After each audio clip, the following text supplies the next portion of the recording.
los jóvenes acaso recuerden un encendido debate de finales de los años 80 en el que a la fuerza de la razón que defendían algunos de nuestros filósofos de entonces, mi maestro Gianni Vattimo oponía el despliegue de una razón nueva que había de constituirse desde la interiorización de las pietas. Esto es largo, así que permítanme que lo deje simplemente apuntado. En este sentido, habría muchas modalidades de pensiero débole, de pensamiento débil en nuestra cultura hispánica. Pienso, por ejemplo, en la pequeña filosofía de Azorín, o en la razón poética de María Zambrano, o en la filosofía del límite de Eugenio Trías.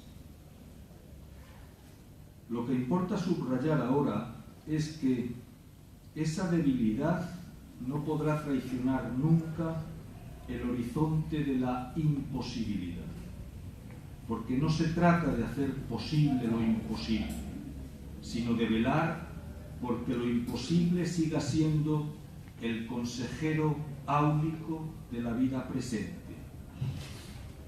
Somos hispánicos porque es imposible serlo, pero también porque para nosotros es imposible ser otra cosa. El régimen de lo imposible nos atraviesa. Saber aceptarlo en nuestras vidas es el desafío que nos toca. A ello, la red puede ayudar de manera definitiva.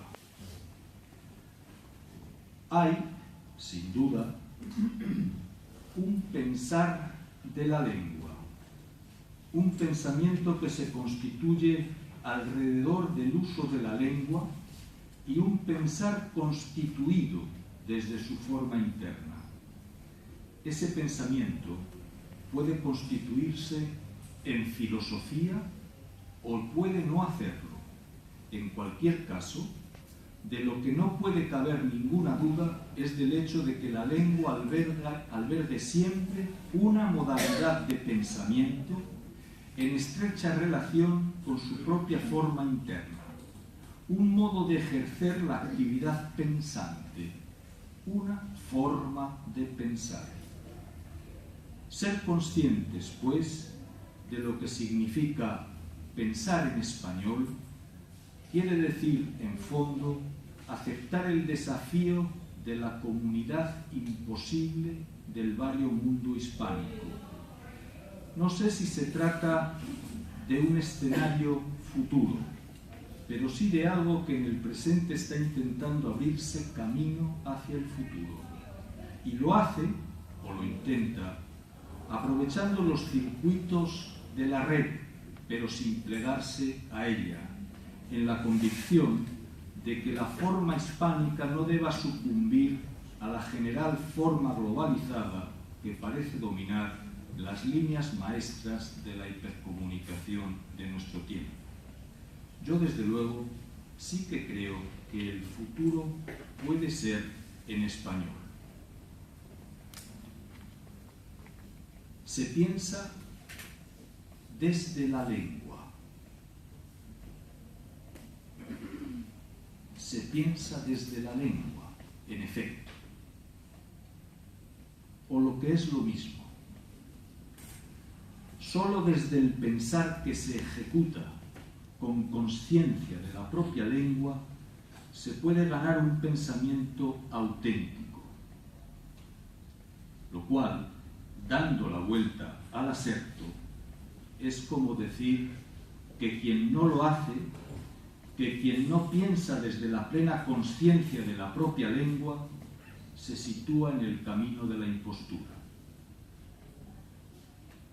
La subalternidad se declina de muchas maneras, y esta que acabo de señalar constituye, a mi modo de ver, uno de sus casos mayores. La lengua piensa y nos piensa, y nosotros podemos hacerlo en cuanto hablantes de ella. Podemos pensar solo y exclusivamente desde ella, desde la lengua, con o contra ella, pero siempre a su través, siempre desde la fiel correspondencia que se deriva de la forma interna de la lengua.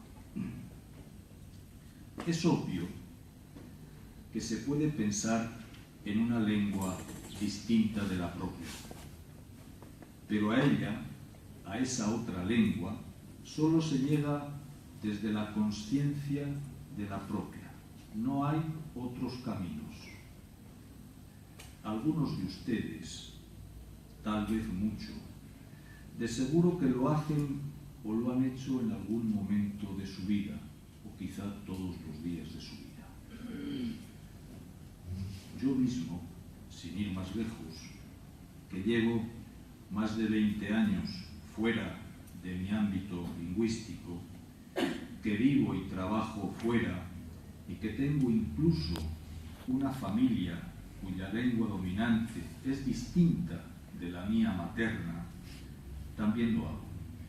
Y vivo y pienso y me expreso con bastante propiedad en esa otra lengua, e incluso en otras que he tenido la suerte de poder aprender a lo largo de mi vida. Pero no es de esto de lo que hablo ahora, porque nada de esto es norma, sino excepción, y aunque éstas puedan ser muy numerosas, no por ello cambia su naturaleza excepcional. De lo que hablo no es, pues, de lo que cada uno de nosotros individualmente puede hacer con relación al ejercicio del pensamiento, sino de algo bien distinto, de algo que tiene que ver con el nexo vital que liga el pensamiento a la comunidad de la lengua.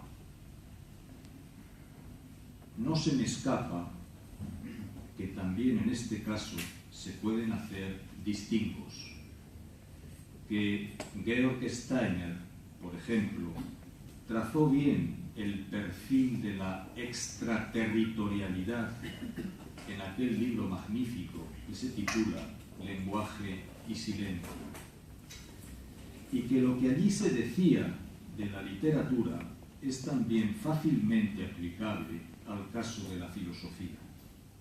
Es cierto, pero tampoco podemos olvidar que esa extraterritorialidad se configura allí como caminos estrictamente individuales, a los que en modo alguno quiero restar aquí importancia ni interés, y sobre cuya experiencia he de volver después. Pero también nos toca de cerca en cuanto hispánicos. El caso es que el título de nuestra conferencia, Pensar en Español, nos convoca a mirar por encima de las experiencias individuales y ya más allá de ellas, a buscar esa dimensión común,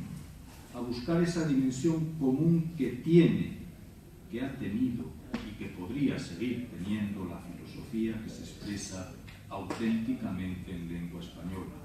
El ejercicio del pensamiento que se lleva a cabo desde la conciencia de la propia lengua española. Se piensa, pues, desde la lengua, siempre desde una lengua.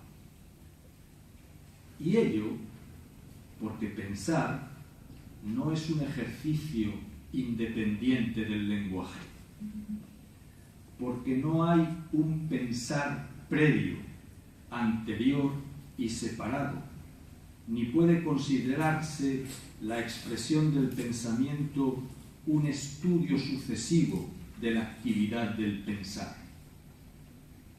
Pensamiento y expresión del pensamiento son la misma cosa, hasta el punto que sin expresión no hay pensamiento. Que el celo analítico pueda separar estas cosas no significa que sean de suyo simplemente separables. Nada entorpece tanto el buen entendimiento de la filosofía como su consideración absoluta y aislada. Nada dificulta tanto su ejercicio como la insensibilidad lingüística. Si de amor se trata, el amor a la sabiduría, que es lo que etimológicamente significa filosofía, debe empezar por el amor a las palabras, que es lo que es etimológicamente la filología. Así lo vieron los humanistas, y por eso hacían coincidir el inicio de la actividad propiamente filosófica con la filología, es decir, con el amor a las palabras, con el cuidado de la lengua.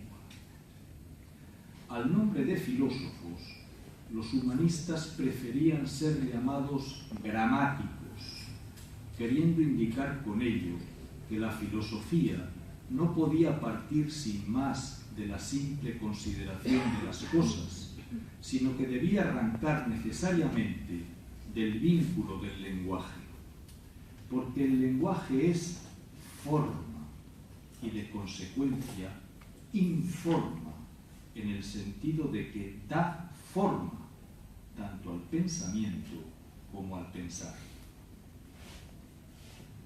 Desde la lengua, pues, se piensa siempre desde una lengua.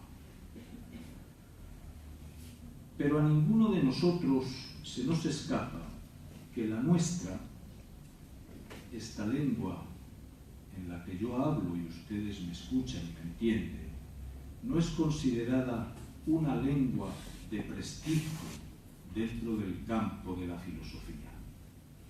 Es un lugar bastante común de la conciencia occidental dominante considerar nuestra lengua como un dominio literariamente rico, incluso muy rico, y pobre o muy pobre en lo que se refiere al cultivo de la literatura, de la filosofía.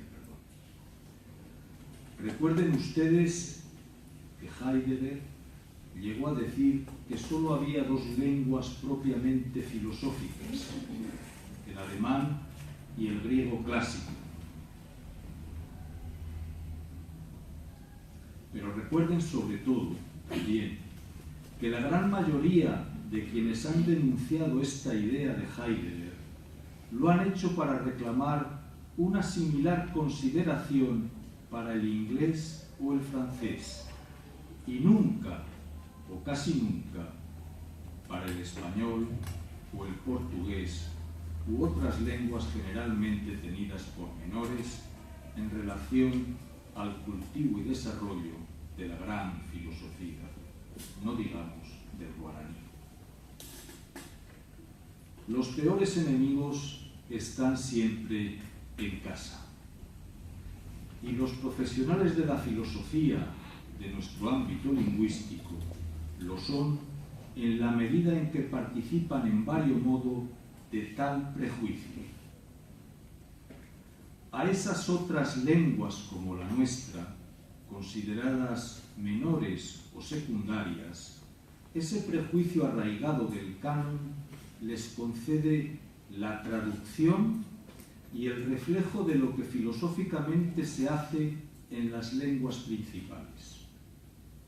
A lo que parece, en filosofía podemos traducir y divulgar, pero no crear. Si creamos, si por cualquier extraña combinación cometemos la impertinencia de crear, esa creación es, en el mejor de los casos, para uso interno nuestro. Y ello porque generalmente no logra traspasar las fronteras de la lengua, o porque si lo hace, le viene inmediatamente rebajado su pretendido carácter filosófico. No me invento nada, ni creo exagerar en punto alguno. Me limito simplemente a constatar hechos y actitudes que nos tocan de cerca y que están a la vista de todos, de todo el que quiera verlos, ¿se entiende? Recuerden también que uno de los mejores discípulos de Heidegger, el italiano Ernesto Grassi, se rebeló contra el maestro precisamente en este punto y levantó toda una obra, que es la obra de una vida, contra la consideración antihumanista del pensamiento heideggeriano. Traigo a colación a Grassi, quien por cierto tuvo bastante predicación en Argentina y Chile. Traigo a colación a Grassi por su defensa del humanismo como modo de pensar, sobre todo por el desvelamiento de un vínculo entre la lengua y el pensamiento que considero eficaz y extremadamente importante a la hora de comprender la realidad histórica del pensamiento en lengua española. No creo cometer ninguna herejía si digo que considero la lengua española tan filosófica como pueda serlo la alemana, aunque imagino que incluso aquí, en este nutrido auditorio que reúne un buen número de profesionales de la filosofía en español, más de uno habrá aceptado como si fuera una verdad inconfutable esa suerte de prejuicio sobre la inferioridad filosófica de la lengua española. La superioridad de unas culturas sobre otras es un dato de hecho manifiesto que tiene que ver con el desarrollo histórico de la época moderna y con la geopolítica de nuestro mundo globalizado. Pero en ningún caso, insisto, en ningún caso permite la inferencia que haría a unas lenguas más aptas que a otras para el cultivo del pensamiento. He dicho pensamiento y me doy cuenta que no es lo mismo cultivar el pensamiento que cultivar la filosofía.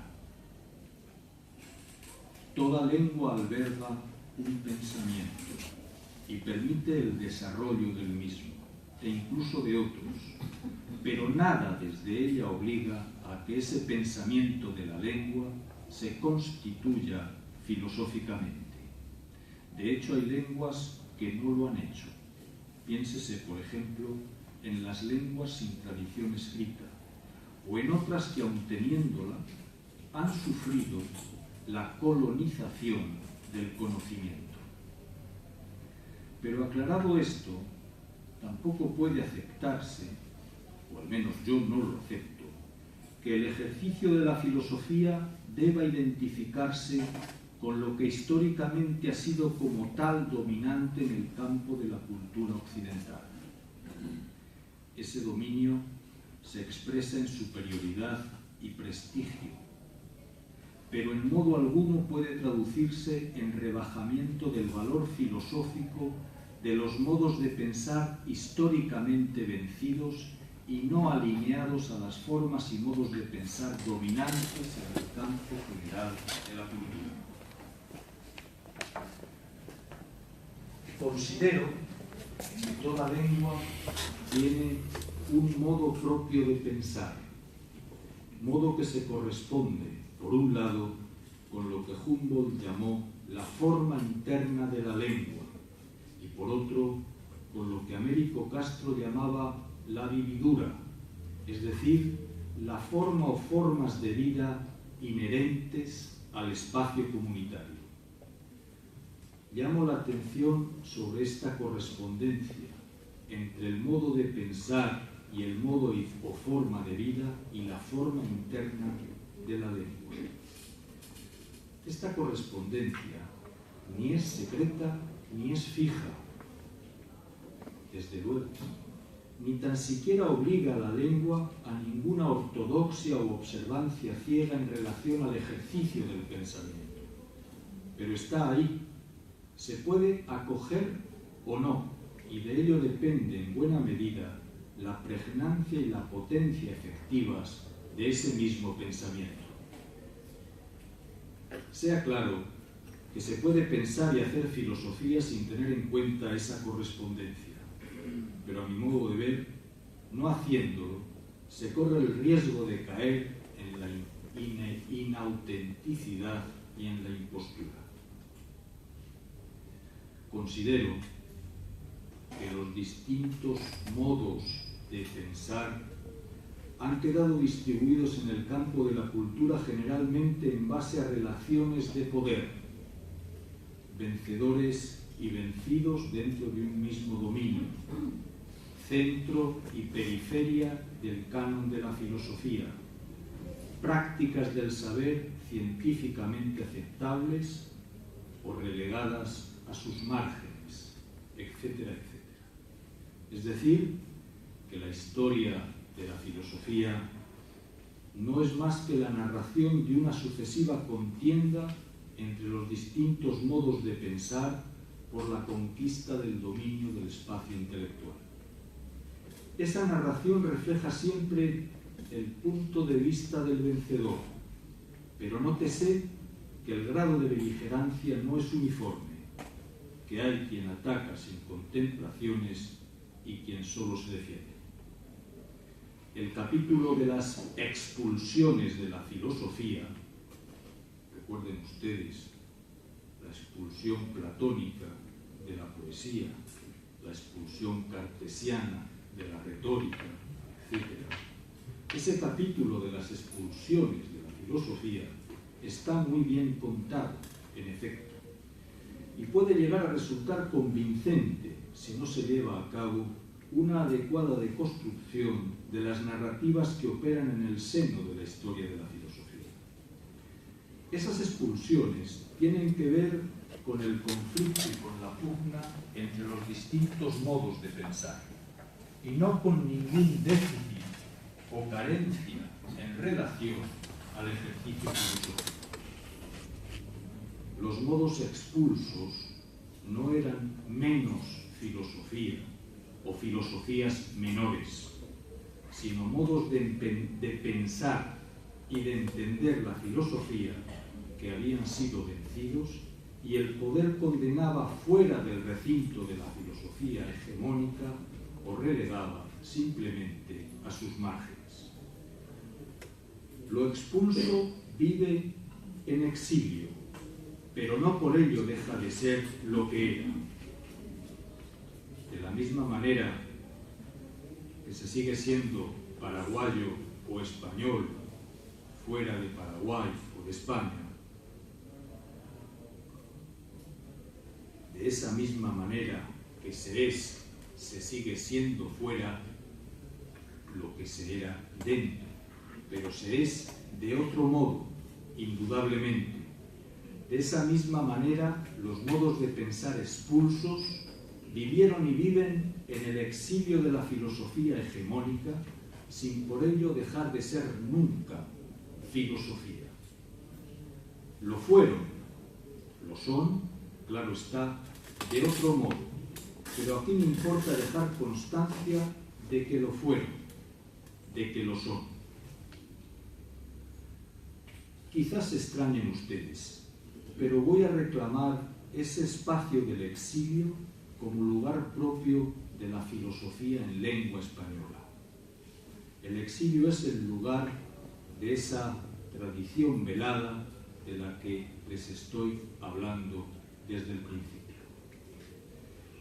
Considero, pues, que la configuración histórica del canon de la filosofía ha obligado, y actualmente también obliga, a un ejercicio filosófico en franca desigualdad de condiciones para quienes se expresaban y se expresan fuera de las lenguas del prestigio filosófico.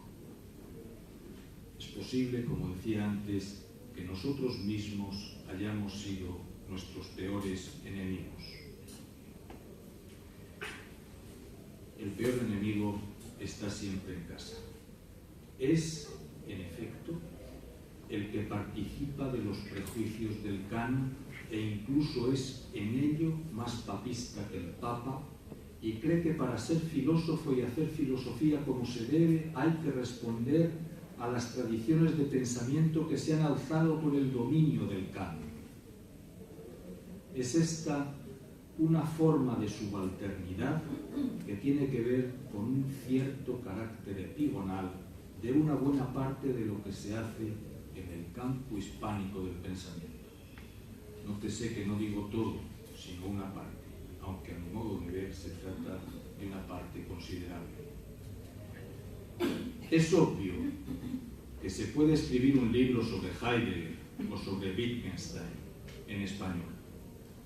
Los hay a centenares, aunque no todos están pensados desde la propia lengua, sino que muchas veces, los más, suelen ser el triste remedio de un libro que no ha podido ser escrito en alemán. No aludo a nadie en concreto, sino a una práctica difusa que tiene que ver con la importación de temas y de problemas filosóficos inherentes a la centralidad del canon, pero que no siempre son cónsonos a nuestros contextos. A todos nos es claro a qué me refiero. Hay numerosos ejemplos de ese tipo de escritura filosófica repleta de paréntesis con palabras en alemán, como si solo de ellas dependiera el carácter filosófico del discurso y su sola presencia bastase para fundarlo y suplir las eventuales deficiencias sintácticas del texto.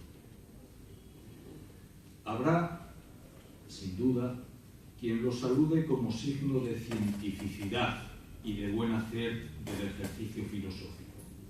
Pero les confieso que a mí me parece una nueva forma de barbarie, como cuando siglos atrás los humanistas denunciaban el latín imposible, el latín bárbaro de los últimos filósofos medievales. Y ello porque filosofar exige siempre la doble consciencia de la lengua desde la que se piensa y del contexto en el que se sitúa ese mismo pensamiento. Sin esa doble consciencia se abre, como dije al principio, el camino de la inautenticidad y de la impostura. Me dirán acaso que la filosofía tiene una innegable vocación de universalidad y que Heidegger y Wittgenstein, por ejemplo, y los demás santones del canon son pensadores universales. Es cierto. Pero ello no quiere decir que esa universalidad de su pensamiento no se gane desde la doble conciencia de la lengua y del contexto. Pero ojo, porque se trata de su lengua y de su contexto. Todo hijo de vecina piensa desde una lengua y en un contexto, y la filosofía no puede sustraerse a ninguna de ellas, a ninguna. Lo que no quiere decir que la filosofía deba renunciar a la universalidad, sino que esta, la universalidad, se gana desde aquellos. Ortega lo dijo bien claro. Mi salida natural hacia el universo, decía Ortega, se abre por los puertos del Guadarrama o por el campo de Ontígona. Yo, desde luego, no contesto la pretensión de universalidad de la filosofía, sino la idea de universalidad en su dimensión de dominio hegemónico. Denuncio la universalidad excluyente, la práctica filosófica que deriva de los intereses geopolíticos del canon, la que tapa y encubre y silencia y condena otros modos de entendimiento y compromiso con la universalidad. Denuncio, pues, la falsa universalidad, sobre todo a quienes con ella nos quieren dar gato por liebre y nos pasan de matute la condena a la peor de las subalternidades, la del pensamiento. La obra del colombiano Gómez Dávila enseña que se puede ser universal sin apenas salir de casa. También las de Azorín o las de Rulfo, aunque de otro modo, o las de tantos otros. Antes que ellos lo había hecho Cervantes, con ese Quijote en pos de infinito, dando vueltas en 3 palmos de tierra manchega, un minúsculo espacio, desde luego apenas nada, pero decisivo para configurar el territorio de nuestra lengua. Me dirán, quizá, que estos últimos ejemplos son literarios y que este es un encuentro filosófico, que hemos venido acá para hablar de filosofía. Y esto también se lo concedo. Pero déjenme que les diga que lo literario tiene mucho que ver con las tradiciones de pensamiento desarrolladas en nuestra lengua. Mucho. Les recuerdo en propósito que era Miguel de Unamuno quien decía a principios del siglo pasado que nuestro pensamiento había que ir a buscarlo en la literatura. Sí, precisamente en la literatura, en ese margen de la filosofía que es la literatura. ¿Y por qué decía eso Unamuno? Pues sencillamente porque sabía de lo que hablaba, porque el estudio de la filosofía alemana, acometido por él con verdadera pasión de autodidacta, sobre todo para poder leer a Kierkegaard, a Schopenhauer, a Kant, a Hegel y a los teólogos protestantes, decía que es el estudio que él hizo de la filosofía alemana no le cegó los ojos para ver el pensamiento de nuestra lengua, y para verlo allí donde estaba y en la forma y en el modo en que efectivamente estaba, y ello aun cuando fuera relativo a un modo de pensar distinto del que había conformado en filosofía el dominio hegemónico de la modernidad. Unamuno supo ver que la literatura había sido para la cultura española y también para la hispánica un lugar del pensamiento. Quizá no el único, pero sí uno de los más principales. Unamuno constataba, aunque quizá no acertaba del todo a la hora de dar una explicación adecuada a este hecho que él veía claro. Américo Castro, a través de su idea de la diferencia hispánica, podía ser el sostén teórico de esta comprensión de la literatura como refugio del pensamiento y de la filosofía en el campo de la cultura hispánica. Quizá alguien piense que ni la Inquisición española ni la Contrarreforma fueron exclusivos del vasto territorio español del imperio. Es cierto, pero a ello respondía Castro que no era cuestión de presencia, sino de grado, y el grado de esta presencia en nuestro ámbito fue considerablemente mayor, no porque fuera más cruento, sino porque fue de una tal persistencia que hizo del miedo el eje principal de los usos sociales y de las prácticas privadas. De todos modos, a mi entender, la idea de la literatura como refugio del pensamiento no es suficiente para dar cuenta completa de la constatación unamuniana. Junto a ella, creo que deba ponerse la de lugar propicio, o la de tierra fértil, o incluso la de caldo de cultivo. La literatura como adecuada tierra de cultivo del pensamiento y de la filosofía en el campo hispánico de la cultura, como pensamiento efectivo. Es el ámbito indistinto del continuum verdad-belleza del que están llenos los tratados de los humanistas.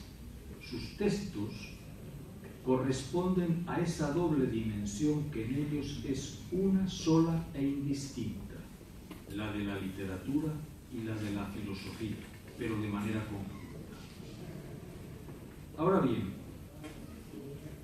creo que pueda admitirse, como dato de hecho, que el espacio intelectual europeo de la modernidad quedó filosóficamente plasmado y roturado por el racionalismo, y de consecuencia que el modo humanista de pensamiento quedó como tal rebajado del rango de la filosofía y relegado al margen de la literatura.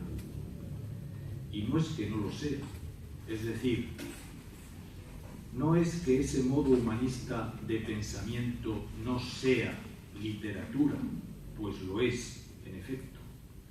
Pero se trata de una literatura que es también filosofía, de una filosofía que tiene forma y estilo literarios, pero no por ello deja de ser filosofía. El ensayo no es un género propio de la literatura, que es, en el mejor de los casos, donde suele colocarse en los manuales al uso.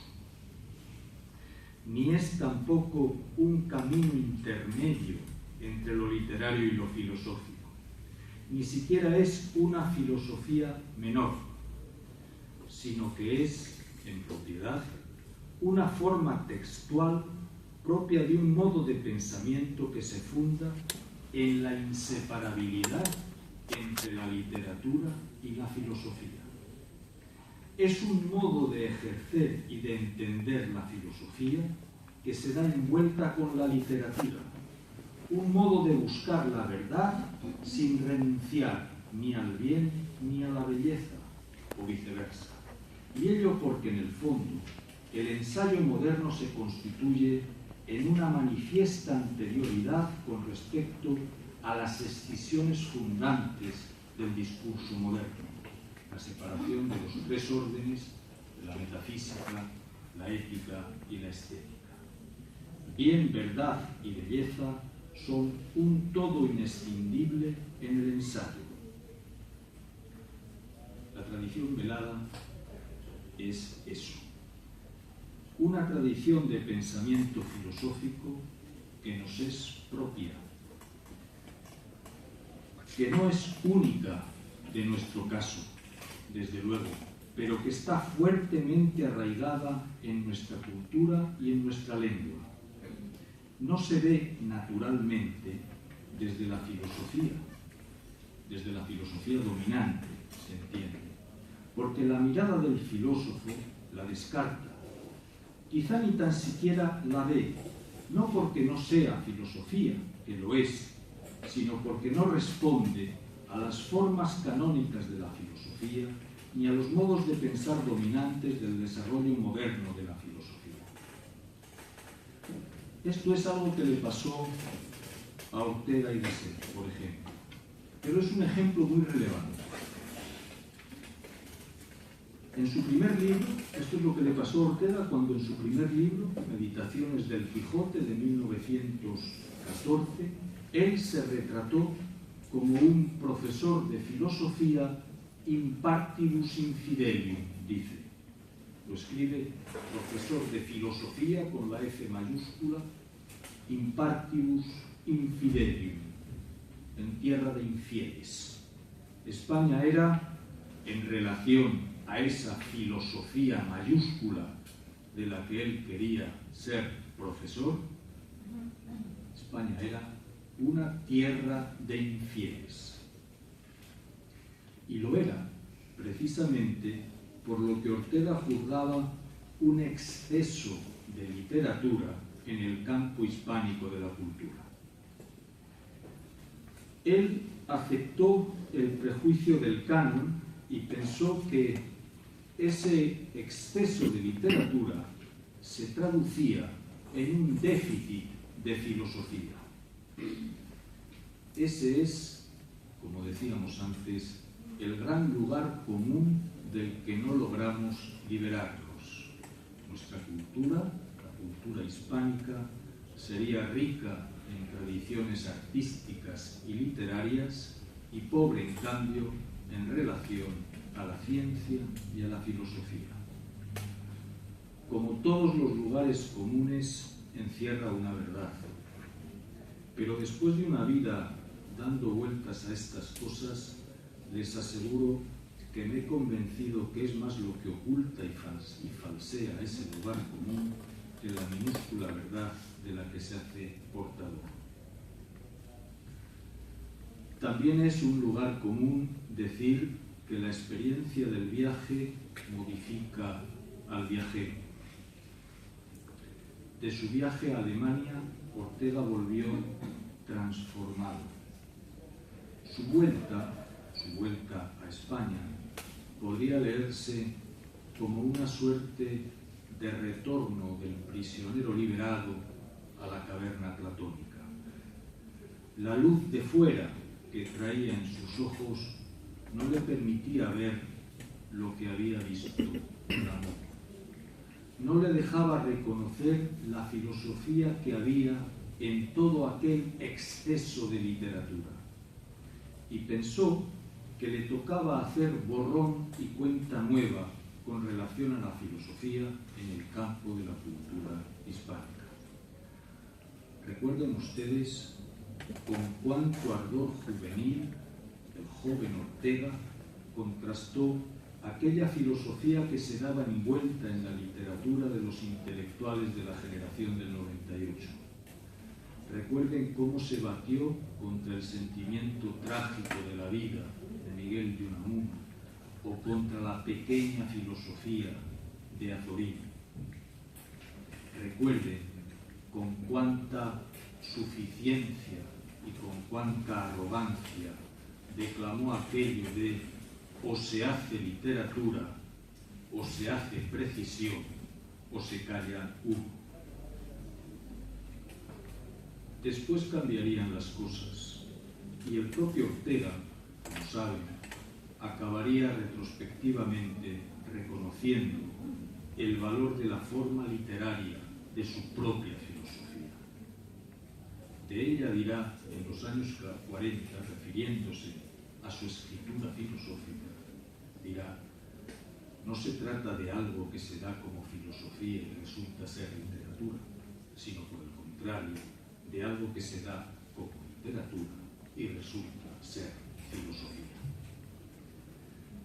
María Zambrano, a mi modo de ver, la mejor discípula de Ortega, se dio cuenta que el desarrollo filosófico del raciovitalismo de su maestro requería volver los ojos a Unamuno en dos puntos esenciales: la literatura y la religión.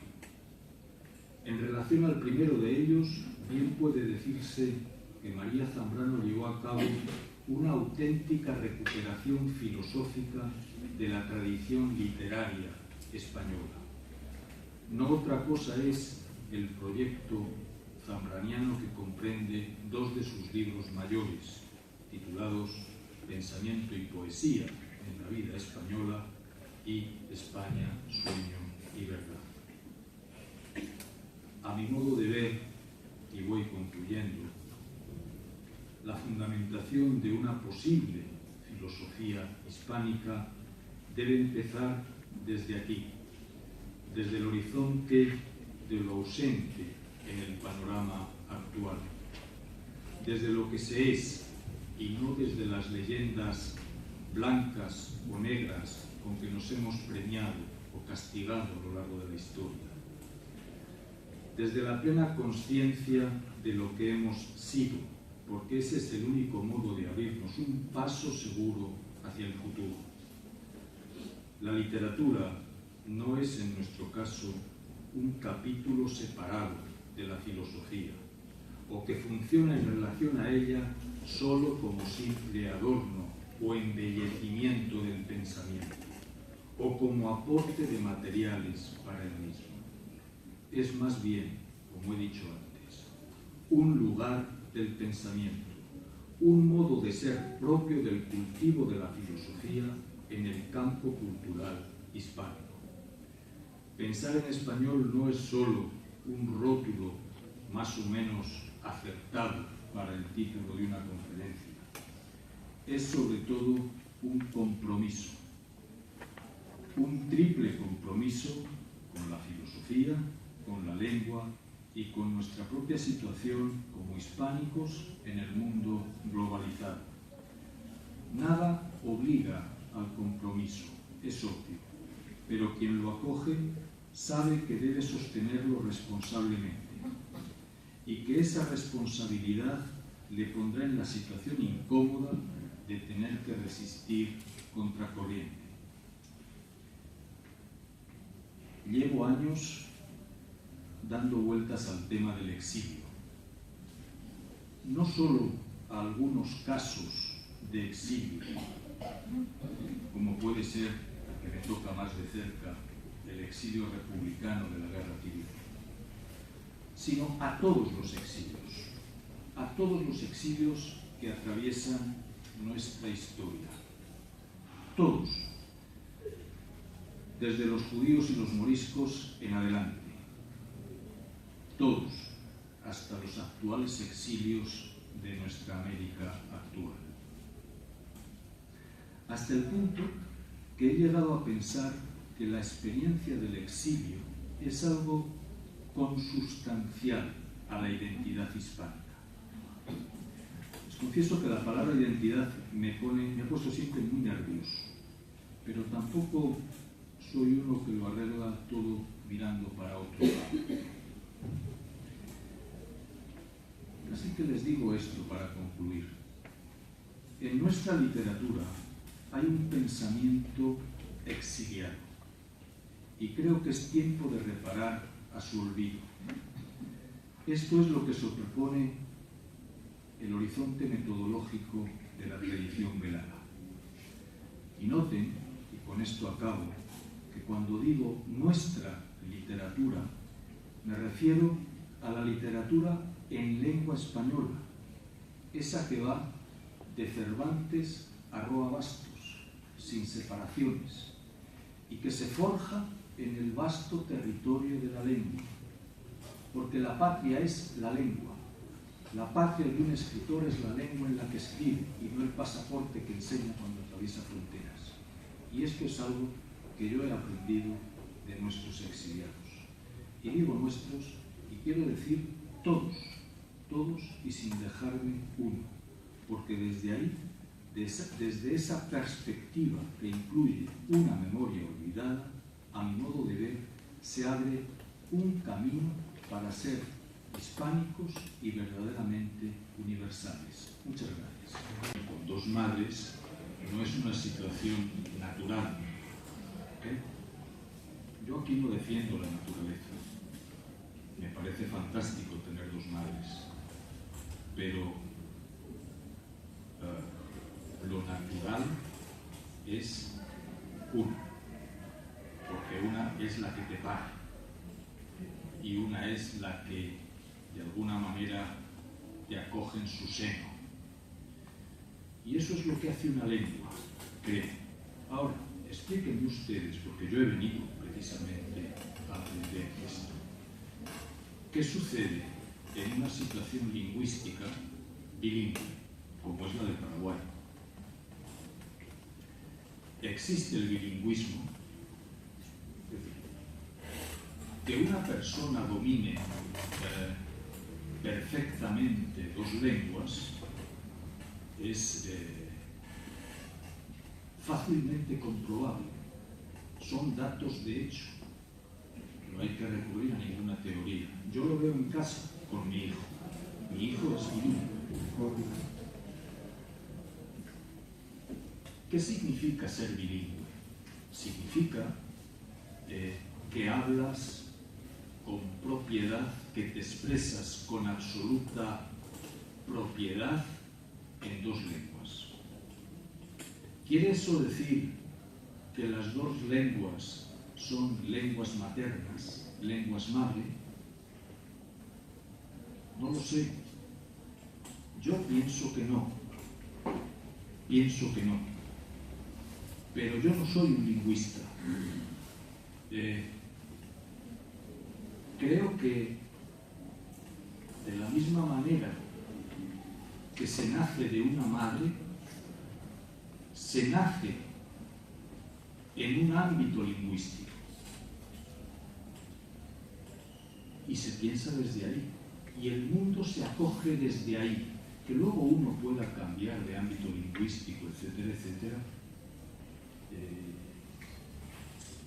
es algo, como digo, pertenece a la empiría, es algo que se ve, pero la situación natural es esa. Yo creo que la lengua madre es una y después se pueden llegar a dominar otras muchas, pero que hay una que nos vertebra la estructura de nuestro pensamiento. Y esto no quiere decir que luego no podamos pensar desde otras lenguas que llegamos a dominar, pero siempre hay ese paso absolutamente necesario, que es el que conduce de la lengua madre a esa otra lengua en la que tú decides escribir.